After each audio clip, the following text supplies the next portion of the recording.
Oha, Carla palaban na, Kuya Jomar na isahan, mukhang palagay na ang loob ni Carla at hindi na siya masyadong mahiyain na tulad noong unang kita pa lang natin sa vlog ni Kalingap Rab.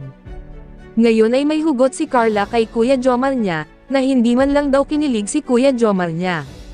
Marunong din pala humogat si Carla, grabe kilan lang na i-vlog si Carla ni Kalingap Rab pero bumuhos ang biyaya para kay Carla. Dahil sunod-sunod ang nagpapadala sa kanya ng package.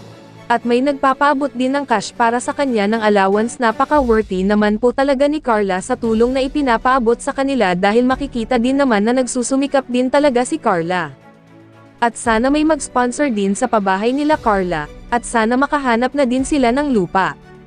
Kasi kapag may lupa na madali na lang ang pagpabahay nila Carla.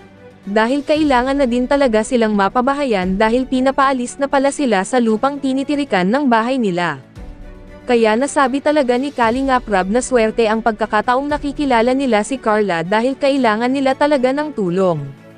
Talagang pinag-adya ng pagkakataon na makita nila si Carla habang naglalako ito ng kanyang paninda na puto kutsinta, para matulungan ito ng Kalingap. Kaya guys, patuloy po sana nating suportahan ang mga YouTube channels nila Kuya Val Santos Matubang Kalingap Rab, para patuloy ang kanilang paglingap sa ating mga kababayang nangangailangan ng tulong. Pakidamay nyo na din po sana ang aking munting channel, at paki-like naman po. Maraming salamat po. Good day and God bless us all.